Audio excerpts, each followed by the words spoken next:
Halo Sobat Mistik, kembali dengan saya Trian Doko di Bermain Jiwa.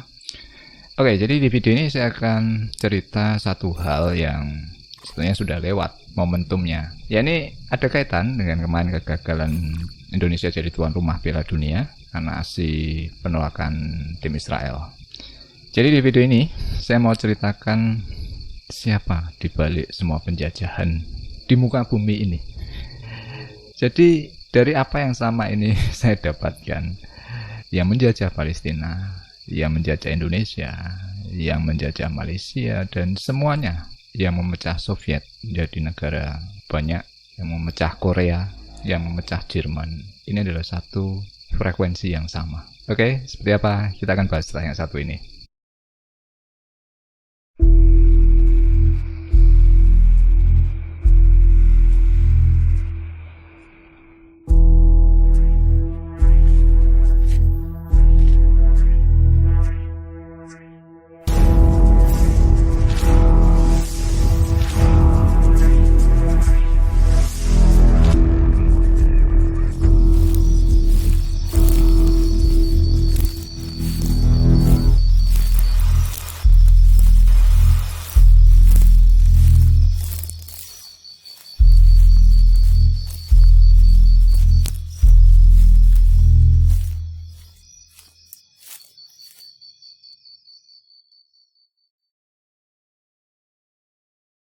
Saya ingat ada satu pepatah di ajaran Taoisme. Bunyinya seperti ini kira-kira. Sifat kekuasaan atau penguasa yang tertinggi, yang paling hebat lah, itu sifatnya tidak dikenali. Kenapa demikian? Jadi kalau ingin punya kekuasaan hebat, haruslah memenuhi sifat tidak dikenali. Karena seperti Tuhan, tidak ada wujudnya, tidak dikenali, menggerakkan semuanya tanpa bisa diketahui.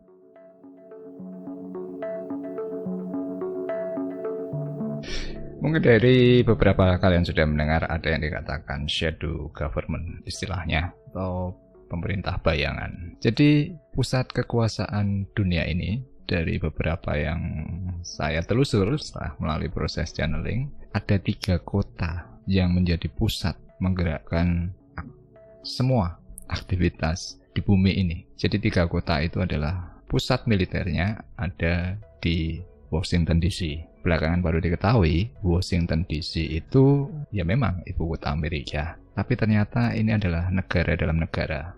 Berikutnya adalah pusat keuangan, itu ada di City of London. Ini berbeda dengan London yang kita ketahui.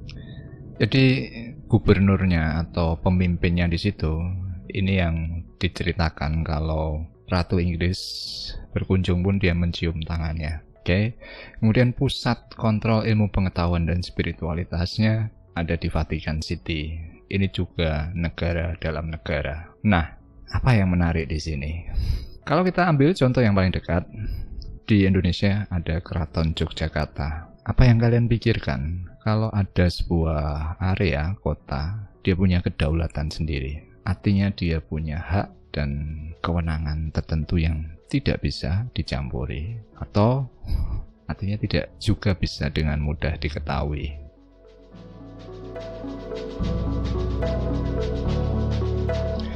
Nah, sekarang kita di tengah perang antara Rusia dengan pihak Barat. Semua orang banyak yang membenci Amerika, oke? Tapi yang menarik, saya sering cerita buka dokumen CIA yang sudah secara resmi dibuka ke publik. Itu saya bertanya-tanya, kan ada banyak rahasia atau jejak sejarah yang dulu mungkin orang tidak ketahui, seperti kasus-kasus fakta pemberontakan G30 SPKI, kemudian kasus-kasus revolusi di berbagai negara, itu melibatkan CIA. Dan pertanyaannya kenapa dibuka?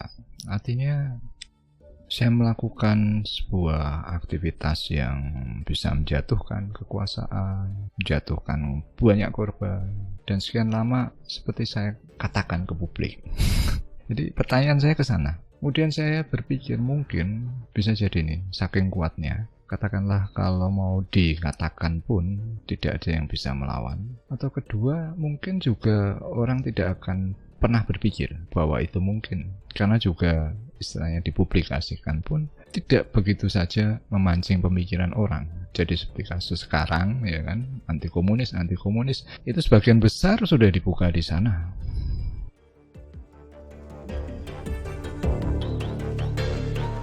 Kemudian juga yang membuat saya bertanya-tanya ya, CIA ini seperti susah disentuh. Jadi beberapa kali akhirnya dibentuk komite untuk mempertanyakan aktivitas CIA, karena selain terlibat di banyak negara di muka bumi ini, mereka juga melakukan operasi itu ke negaranya sendiri. Jadi di situ saya bertanya-tanya. Jadi bisa dikatakan Amerika itu dijajah sendiri oleh ya tadi yang dikatakan shadow government. Dan semakin saya bertanya-tanya itu ketika ada presentasi dari tokoh muda intelektual di Cina yang mengatakan bahwa kalau di Cina itu tidak bisa kapital di atas negara. Ini berbeda dengan di Amerika. Bahkan pemerintahan pun bisa mengikuti siapa pemilik kapital atau modal. Jadi buat saya ini yang seperti mengkonfirmasi kan pada akhirnya kekuatan uang bisa memainkan semuanya. Oke, ini beberapa hal yang memancing pertanyaan. Kemudian 33 dari 42 presiden Amerika itu juga kalau ditelusur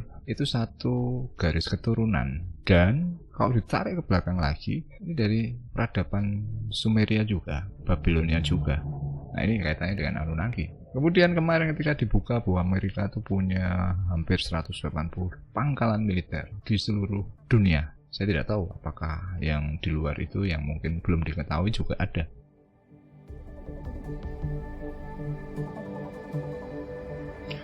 Nah, kemudian Vatican City ini adalah ibu kota atau pusat dari agama Kristen Katolik. Jadi buat yang mungkin belum begitu tahu, Kristenan itu ada banyak. Yang paling besar itu Roma Katolik. Jadi pusatnya di Vatikan. Dan kalau mau dikatakan pengorganisasian terbaik di dunia ini ya Vatikan. Jadi Vatikan ini punya arsip rahasia itu yang luasnya sendiri hampir 53 mil ya, 85 km. Bayangkan itu data dari seluruh muka bumi ini. Dan belakangan saya baru tahu yang dimaksud arsip rahasia Vatikan itu berbeda dengan perpustakaan Vatikan itu sendiri. Oke, jadi kalau orang Katolik itu menikah, suratnya itu laporannya sampai ke Vatikan. Jadi Vatikan itu tahu persisnya berapa pengikutnya.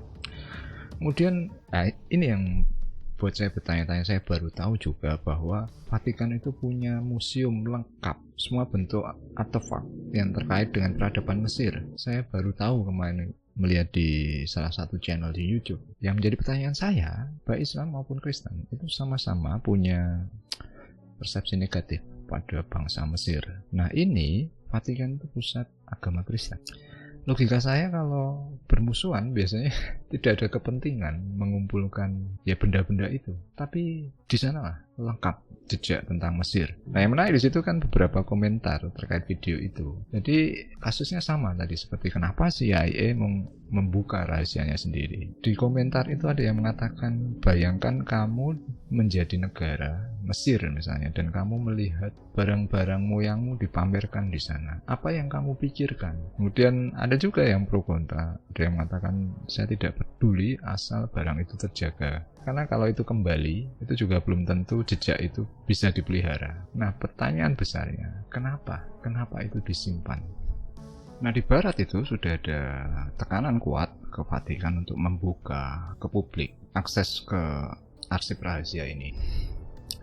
Karena publik bertanya-tanya, ini jejak dari seluruh muka bumi, historisnya ada di sana semua. Dan kemarin memang sempat dipenuhi, tahun 2020 dibuka, tapi akhirnya ditutup kembali. Ada beberapa kasus itu yang ingin sekali publik meminta Vatikan berterus terang. Nah, kasus yang menarik itu kan ada penampakan Bunda Maria di Fatima itu, yang ada banyak versi. Nah, mereka yang ufologis itu mengatakan bahwa itu kontak dengan alien. Dan kalau tidak salah, 2 itu sudah dibuka. Jadi ada 3 pesan. Yang ketiga ini belum, kalau tidak salah. Nah, ada pernyataan dari Vatikan yang nanti menunggu saatnya, karena butuh waktu. Kalau dibuka, istilahnya manusia itu belum siap.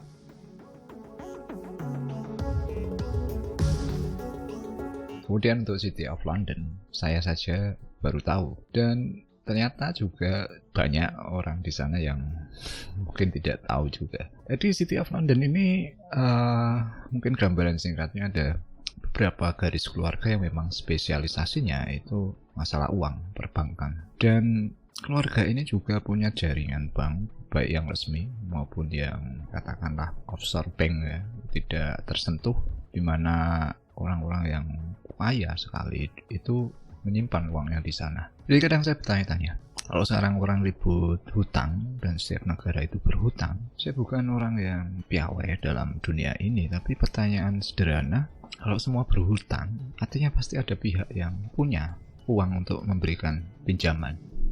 Lah kalau semua berhutang, ini hutangnya ke siapa? Uang itu kemana? Kemudian dari beberapa skandal yang dibuka yang menggegerkan dunia, itu juga pihak-pihak elit ini ya penguasa-penguasa secara politik juga di berbagai negara. Dan di Indonesia juga ada orang yang disebutkan di situ juga. Bahkan sekarang, ini sudah tahun politik, ini orang yang sama juga mencalonkan diri menjadi cawapres. Jadi kadang saya berpikir, kalau orang ini terkena skandal, kemudian dia menyembunyikan hartanya di bank yang tidak bisa ditelusur. Nah, sekarang justru menjadi tokoh yang harus saya pilih. Pertanyaan saya harus memilih seseorang yang dia sendiri mungkin tidak ingin hartanya diketahui oleh negaranya sendiri. Tapi dia dari beberapa pilihan yang nanti tampil di 2024. Sebelumnya juga menjadi sponsor di Pilpres sebelumnya, Pilkada Jakarta. Jadi pertanyaan-pertanyaan ini yang kadang menurut saya dikatakan tidak mungkin, tapi kok ini datanya valid. Kemudian apa yang lebih mengejutkan lagi? Ternyata garis keluarga ini kalau ditarik belakang, ini juga yang memainkan modal dalam revolusi Perancis. Ini juga yang di belakang VOC yang menjajah Indonesia. Jadi bayangkan itu sudah berjalan bisnisnya berapa ratus tahun. Ini manusia seperti apa? Katakanlah berganti keturunan pun biasanya ada pergantian kebijakan. Ini tetap. Oke ya, jadi ini yang saya bisa bagikan dari proses channeling. Kemudian saya mencari-cari. Saya tidak mengatakan ini kebenaran, tapi saya mempertanyakan. Jadi silahkan berikan komentar kalian. Kalau ada salah satu pemimpin yang juga nanti kita pilih disebut namanya terlibat skandal, apa pendapat kalian? Oke, sekian dulu cerita saya, sedikit apa yang saya peroleh pencarian tentang siapa sih di belakang ini semua. Dan ini berawal dari proses channeling dengan Anunnaki ketika saya di challenge ya, ditantang. Menurut kamu mungkin tidak selevel manusia bisa menjalankan itu semua. Dan saya menjadi mantap ketika tahu bahwa ternyata suku Baduy itu tidak pernah terkena krisis keuangan. Kemarin juga tidak kena pandemi. Suku ini mengucilkan dirinya. Mereka punya sistem pendidikannya sendiri, kesehatannya sendiri, sistem kepercayaannya sendiri. Dan meskipun banyak teori di luar, ini fakta yang di dekat kita sendiri. Jadi dari situlah saya mulai mempertanyakan apa yang selama ini saya ketahui, saya terima lewat sekolah, lewat agama saya. Dan ini nanti akhirnya saya mulai sedikit tahu apa yang dimaksud dengan jejak leluhur.